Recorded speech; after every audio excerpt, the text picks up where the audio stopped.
rich there.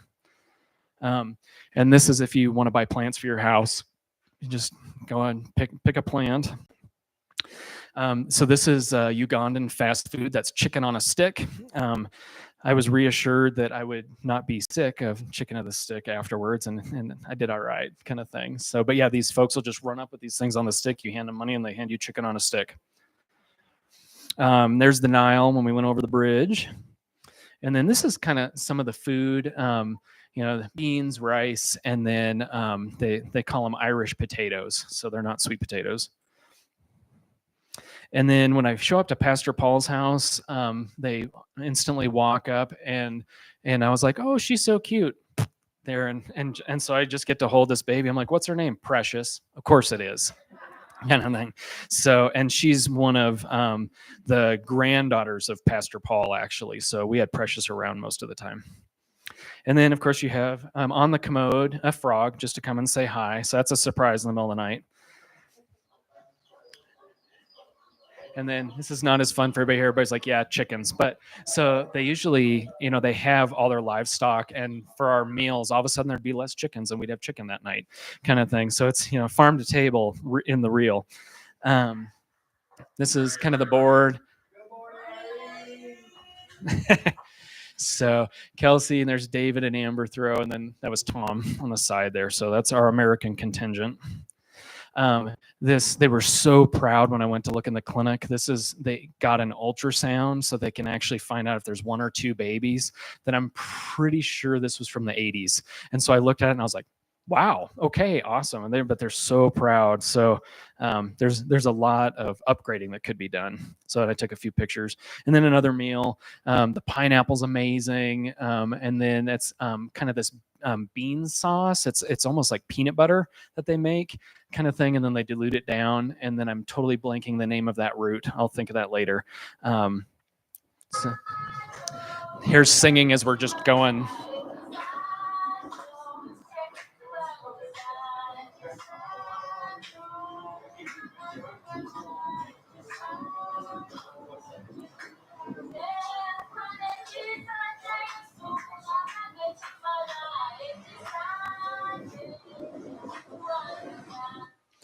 So, which is fun. I just wanted to catch her voice, and they're full of joy. You got time? It's like, all right, let's sing. And so we're going to visit some of the widows, and they set up some folks just for us to meet. And they were so blessed and honored that the board would come to their place, kind of thing.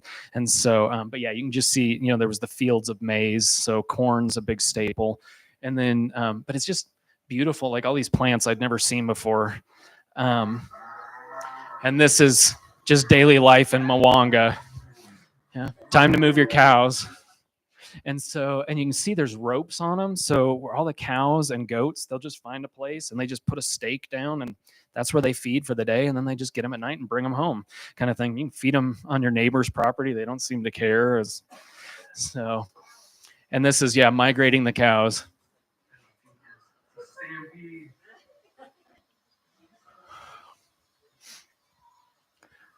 So this guy's wealthy. 3 cattle, that's a big deal.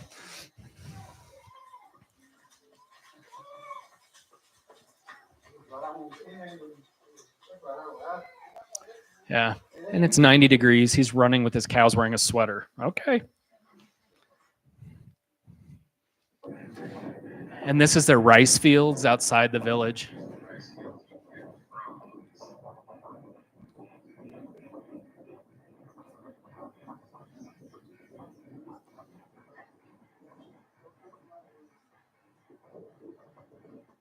So this place sings to my ag heart, even though I know very little about ag. I love it. And when you look here, when we talk about the rare earth metals, this is what they want to just tear out and strip mine it. And I was trying to capture the sunset. They're amazing. The sunset, which it never does it justice, is...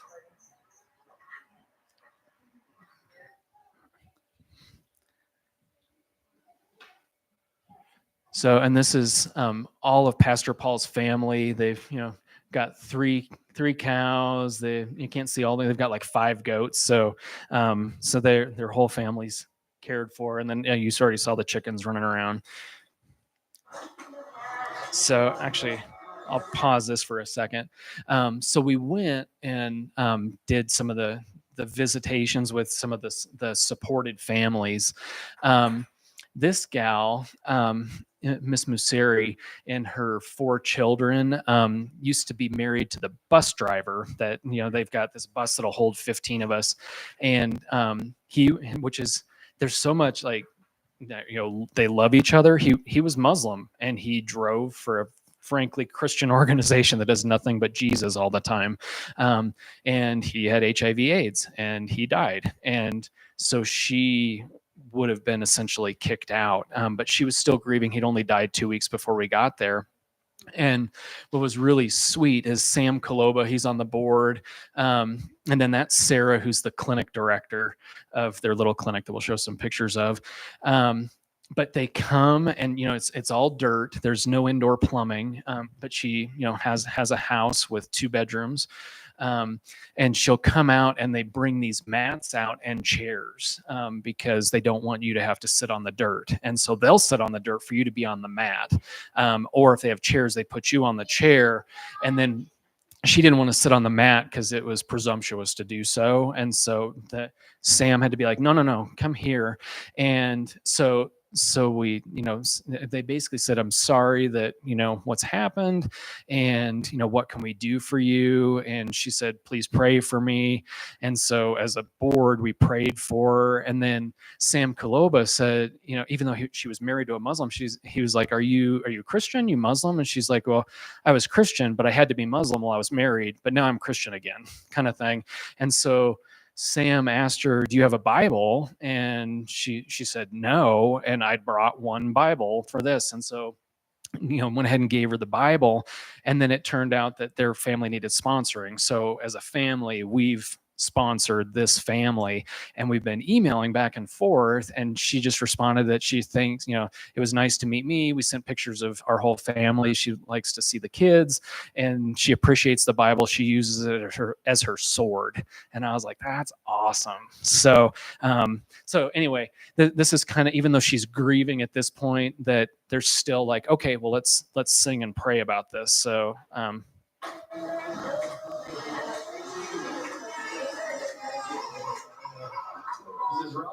yeah, we always had security.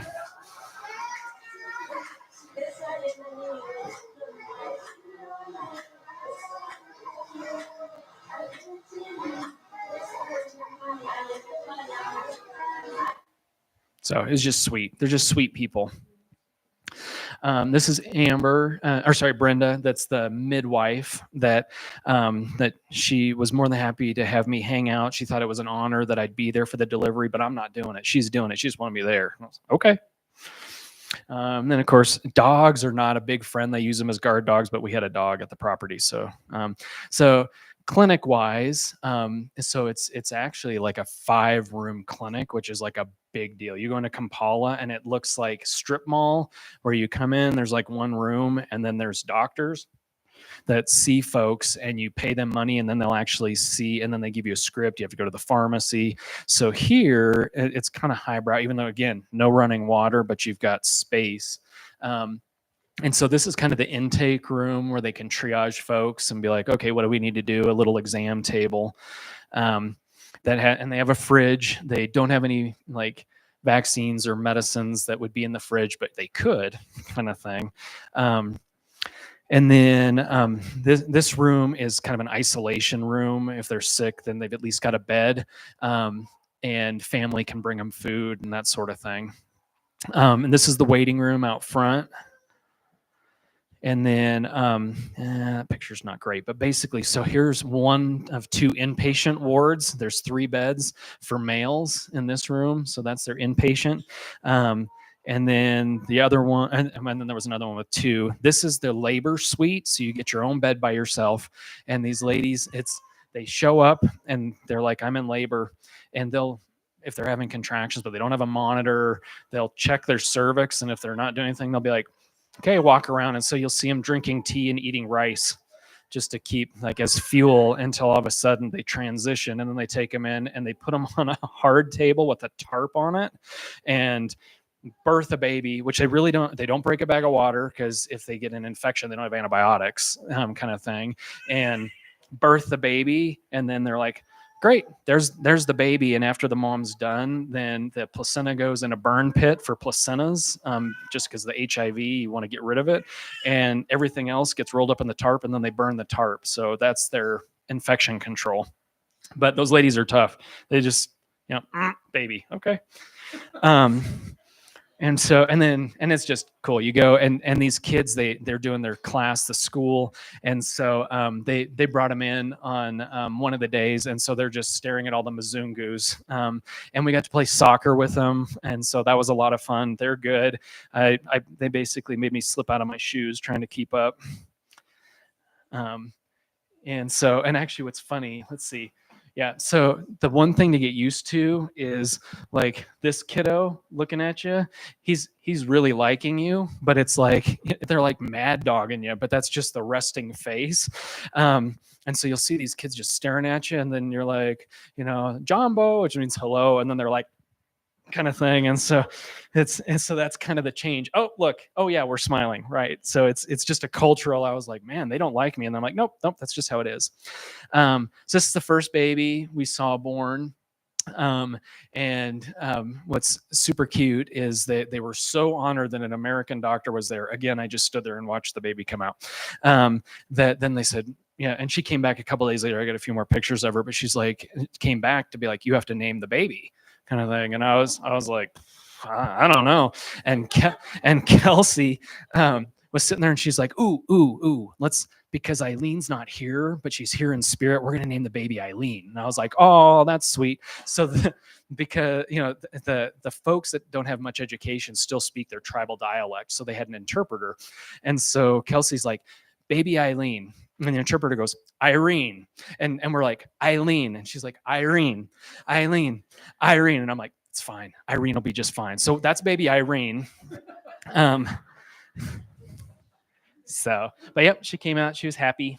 And so what was cool is when the lady came in, not to get too in the... Okay, I better get cracking.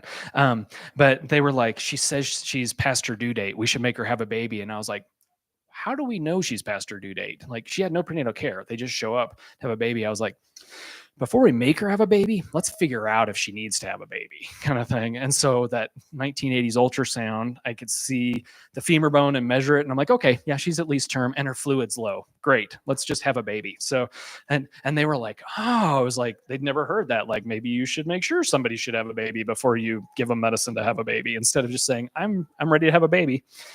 And then that's me trying to catch a goat. It was not having it. And then David, so we'd go we were at one of the widow's houses, and she was so grateful that we came by. She gave us a chicken to go. So they just tie up the legs. So then the back of the bus, we've just got chickens. And Amber, which is funny because David, cattle farmer, all that kind of stuff, she despises chickens. So he would just every once in a while put the chicken up by her head. It was great fun.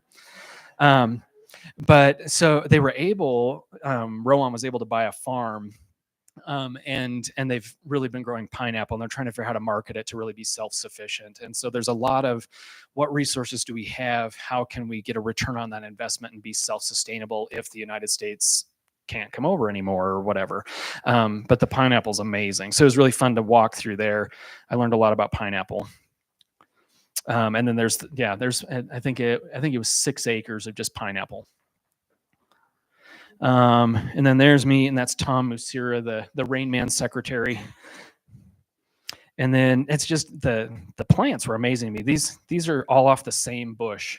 They're all multicolored, and oh yeah, this is neat too. Just so you can look at you just touch these leaves, and they just close up. I'm like, I have no idea what the purpose is, but that's amazing. Never seen that before. And then I finally got a goat, which I took that picture for Kate because I told her I'm going to hold a goat for you. So we did. Yes. Yay, Kate. I held the goat. And then this is a little bit more of the farm, the land that they were able to get that has not been cultivated yet. It's, you can see some maize and it's all, but there's a lot of weeds in there and all that. And so they just need to bring in. And there was a lot of talk about, folks that know ag like to have beans in between the rows of the maize to help with water content and all that kind of stuff that they didn't know. And so it's culturally kind of hard to not be the American to come in to do this and it'll be better. It's more like, have you ever thought about this? Oh, you don't say. You've heard about, that sort of thing. And so it was interesting. But all right. And it rains at night. This is rainy season.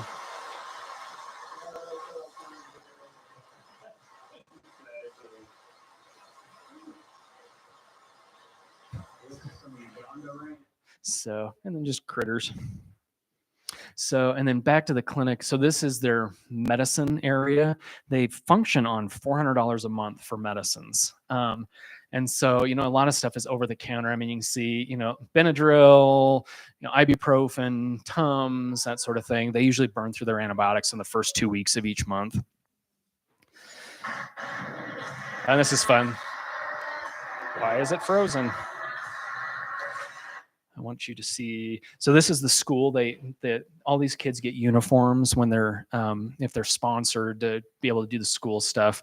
And then they came and on that Saturday when we went and played soccer and everything, they just wanted to show us what they've been like singing.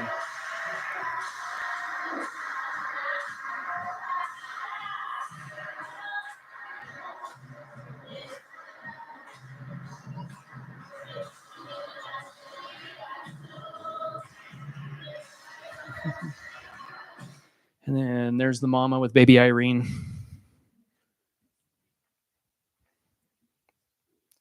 She is a cute baby. She's beautiful. So, and then this is the kids. We gave them all toothbrushes and toothpaste. A lot of them don't have toothbrushes, and there's it's like a reed that they'll cut, and they just scrape each tooth each day to keep the tartar off. And so, toothpaste, we had to tell them it tastes weird, and they're all like, kind of thing. But they got to pose with their toothbrushes.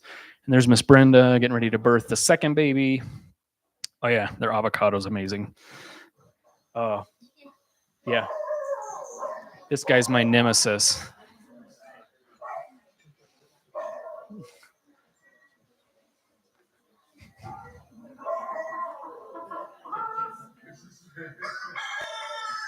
$4 a.m. every day.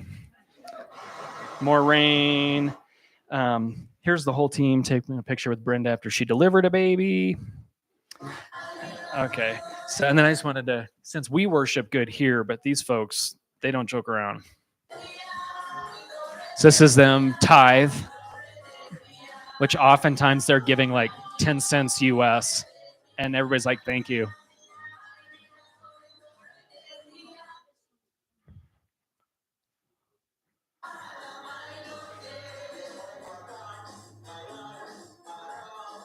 I want to see Pastor Paul doing that.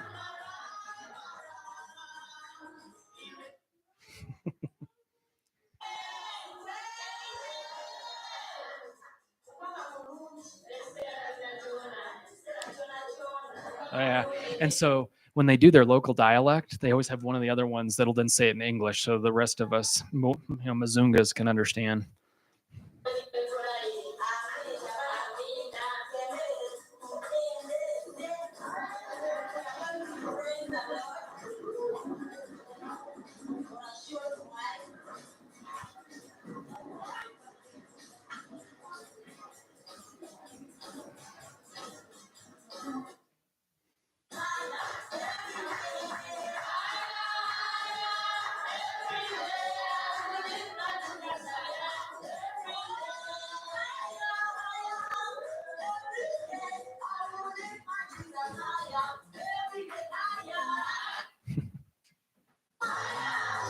Yeah, now we're going. And everybody's wearing their Sunday best and just sweating like no other.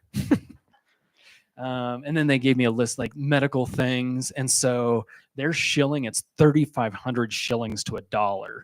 So like Eileen and I got them a yellow light microscope before we left as a gift, which is $250 US, and they thought that I bought them a Ferrari. It was crazy, but that's kind of their dream list things that they had. And that little that's when they're excited. And so I was like, oh yeah, I need to get that before I come home.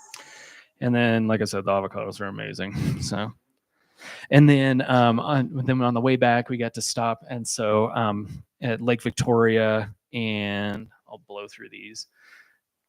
I did get Nile beer at the end of the week, so and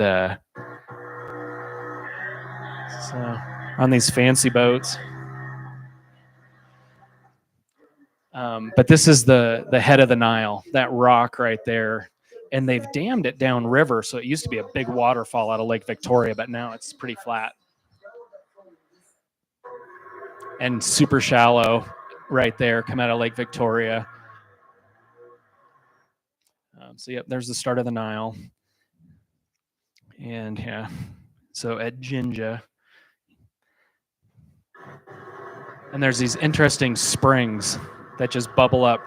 So it's like warm water that comes into the head of the Nile. And then a gazillion.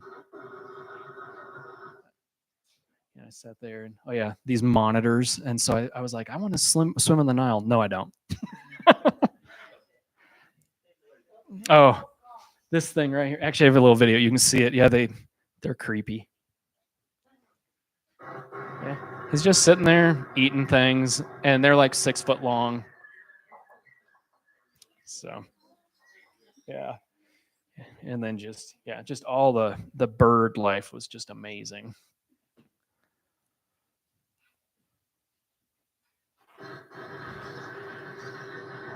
You can't see very well. There's these little they're whitefish, and they'll sit there and they pop out of the water right there, so the birds will come down and just nail them, and it looks like raindrops hitting the water, but it's coming from below with these little fish. It's fascinating.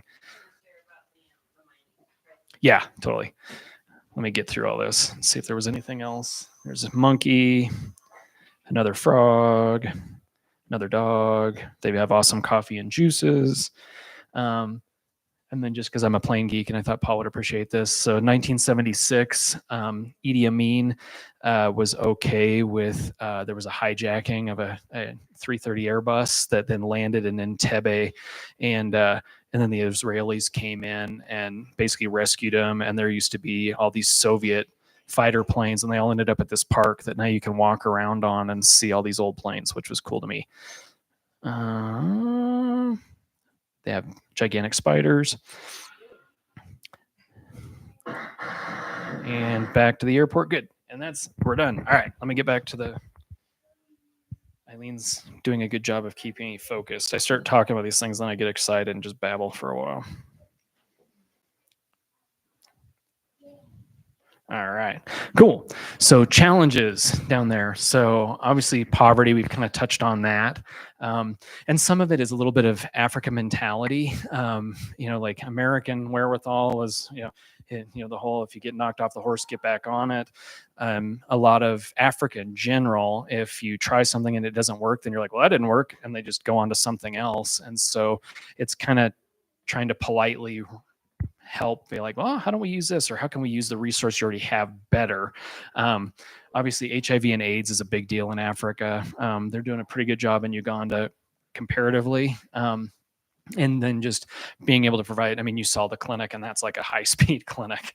So being able to provide healthcare. But the biggest thing for mining, and it kind of rolls down to Africa, corruption. So if you're bored and looking for something to read, there's a book called Cobalt Red that's about all the rare earth mining in Congo and how that has been terrible for them.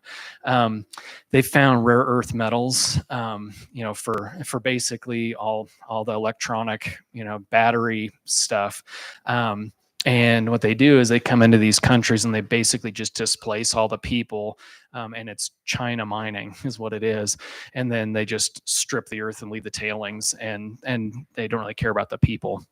Um, nice thing is some of the folks have land title, so there's legal standing. Rowan, the farm, they have land title, so if the government comes in and says you have to leave, they'll at least get reimbursed. At what rate, who knows? So we've been praying hard that it wouldn't work out, and then they rechecked the soil at the farm, and there wasn't any rare earth metals anymore. So if you're bored and you want to pray for, they all of a sudden they can't find rare earth metals, then this all stays intact. But right now, like that big rice paddy, that whole valley is their target zone to come in, and where all the people are living. And and at $32 US a month, and they're like, here's $50, go move. What are you going to do, kind of thing. And surrounding areas know these people can get displaced, so they're jacking up the property price, so you have nowhere to go. So that's, we're working with them. There's and that's a lot of a fair amount of money, and it was kind of a different fundraiser last year, went towards legal support. And there's two amazing lawyers that and they do have a legal system, and they seem to be doing well. So we've kind of come to the conclusion that some folks might get displaced, and what's that going to look like, and kind of concurrent planning of anything that we're building, like medical stuff, would be, if they get displaced, that it goes with them. Nobody's really excited about putting in wells that are going to get bulldozed later, kind of thing. So it's kind of been a strategy thing. Your hand went up. I was like, yes. I've been waiting for a question. So that's really been on the forefront. So that's taken time, and for the local folks, it's really been cool as a community that they came together to stand against this and sign the legal things to give the lawyers the ability to argue on their behalf, which I think came as a surprise to the Chinese mining companies, that they kind of got stopped for a little while. So that's the biggest threat in the future, outside of how life is hard there anyway. Anything else you wanted to say about that? Yeah. Back to the agriculture, is there irrigation systems in some of those areas, or just rice paddies? It's basically flood irrigation for the rice paddies, and then and that's, David was talking about maybe irrigating for the pineapples, because one area did really well, because there was some water, the other area not as much. And so there's and they've talked about like dehydrating the pineapples to sell, and then of course they wanted to buy this amazing $10,000 dehydrator, or you can do the plastic sheets on a frame and dehydrate. So it's kind of like, exactly. Yeah, totally. And then of course, it's Africa, the level of corruption. So it's kind of, Museveni, if he decides that he's going to do rare earth metals to, then that's hard. So really the legal strategy is, if and when, to be able to try to help folks get a good landing spot. And then I thought this was fascinating. It just is a 22 human development index. So Uganda is 166 out of 191. And so that folks can read, but only half of the kids make it through primary school, and 5% go to college, kind of thing. So it's really the only reason a lot of kids get school is because people sponsor them and help them get through school, and then they go back to subsistence farming with their family, kind of thing. So where does the electricity come from? Generators and solar. Oh, okay. Yep. If you get closer, like Jinja, about an hour away, they actually have those sketchy, like if you look at the pictures in India of all the electrical stuff hanging off posts. Yeah. So don't climb a post and grab a wire, kind of thing, but they actually have some electricity, but most folks are, yep. Or they just have candles. Does the clinic have electricity? Generator. Mm-hmm. So they only use it like when they have to do the ultrasound. Right. Yep. And with gasoline, that is $6 US a liter. So you're looking at $24 a gallon, basically. Yeah, it's super expensive. So for them to bring the bus to pick us up from the airport is expensive. It's a month's wage. But basically future plans, we're kind of looking at starting to do teams down there, which is what I was really a part of with Haiti. It's really still nebulous, and it kind of depends on what folks want to do. But we talked about medical teams, construction teams, youth ministry teams. Support, if anybody feels led, you can sponsor a family. There's our Mutesi family that we're sponsoring. and you can just go on the loverowan.org site, which has more information about everything. It's got updates, it's got bios on the board, all that kind of stuff, and you can see kids. $30 a month, you can pay for a kid to get schooled, kind of thing. And then we're just working on the relocation strategies and what we call concurrent planning, of still trying to build up, can maintain hope in the community, but have stuff that is transportable if they get relocated. So that's my spiel. Other questions? Or did I talk too long? Your ears are bleeding and you're hungry. There's a lot of different organizations that you could donate money to that say they're giving to these people, like Samaritan's Purse and just global, I forget what it's called. Did you see evidence of those things there when you got there? Are people actually getting what Americans are paying for, like, say, goats or? Yes, no, maybe. Kelsey knows other organizations. Compassion's one of the biggest ones, and they take a big administrative cut out of funds that come in. Rowan takes 11% total to run everything, so 89% of funds go direct through to folks. There's global ministries, but they're not in that area. They usually stay towards bigger cities. So really, there's this other, it was like Church of God down there, which is two people that basically don't give any money they keep it all for themselves. And so they're getting run out of their organization that's been in the area, nothing else but Rowans in that whole region that I'm aware of. But there's a lot, even in Colorado, there's like 40 different organizations that are for Uganda. And so it's a matter of getting people to kind of coordinate and not to protect their own turf and work together. It's kind of like the church, I think.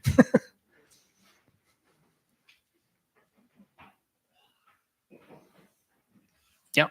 As far as the schools go, if a lot of these kids are going, if they are able to go to school and then they're leaving there and going right back to farming, is there any, almost like an FFA side of their education to where these kids that go to school, they're gonna go back to farming, that when they do get back to that, they learn more on how to be more efficient in their work? So we're working on that as almost like a trade kind of school idea. And the hard part is a lot of them know how to farm, but they don't have the resources to get the land to farm. So it's literally like they have corn growing on the side of their house. And it's just not enough. They've tried a passion fruit thing to be able to sell that too, because then it's cheaper to buy corn. And then the bugs really liked passion fruit, and that was the African. It didn't work. Instead of maybe we find out a way to keep the bugs away, that sort of thing. So there's a little bit of that. But it kind of the way the education works too is it's based on kind of the English thing that you get to a certain point and you take a test, and if you do well, they let you go to the next level, but then you have to pay too. And so some kids just don't do well in school, and that's fine. But then it's really the resource thing, so that's what we're trying to do, is get people to like that field that needs to be weeded. You don't need machinery. You got 100 people, go out, pull the weeds, that sort of thing. And then you're invested, you take part on, the crop and that sort of thing. So there's, but then again, don't want to be the American coming in going, do it better. So.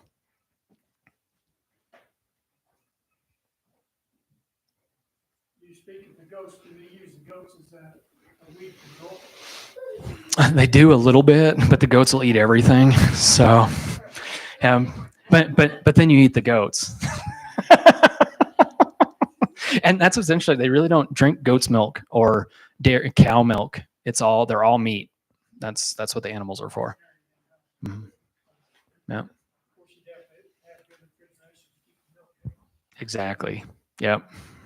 So, but they have amazing farm to table eggs and farm to table chicken. So, When were you there? Mid-October.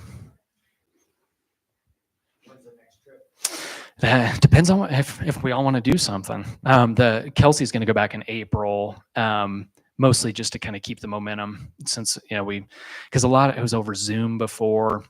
There's a few new board members on their end, and just to make sure we're all, there. And what we want to do is we want to be collaborative, and ultimately they're doing the work. We want to support them, but I don't want to just be like an ATM that's like, here's money, go do things. Like, we want to be engaged in what the projects are. So it's kind of just that communication, and that we want to be a part of things. And then ultimately it's, what folks want to do for teams. Like I said, the favorite part of this trip for me was David and all his ag knowledge. And like, I was like, okay, if you need 2 inches from, in your personal space, let me know. Cause otherwise I'm sitting there listening to everything. So it's fascinating to me. And he's, grabbing the soil, and he's like, oh my gosh, there's so much potential. Like, I loved that. And so there was talk about, do we do, an agricultural trip, kind of thing. And like have folks, are we bringing shovels, make a plan? Are we going to, can we have them a portion apart and put the beans to keep the water in the soil with the maize to be able, because a lot of Africans that you tell them like, this will work. And they're like, but then if you show them, they're like, oh, that worked. And then they'll do it, kind of thing. So yeah, there's a lot. It's super squishy. There's so much wiggle room on what we could do for trips if that's something we're interested in. So yeah. So we'll keep you posted on, because we meet monthly with the board and just kind of progression. We'll keep you, updated on what the mining stuff's doing too, because that's kind of a thing, and obviously that really affects the local people. So cool. All right, let's eat. Max, you want to bless it?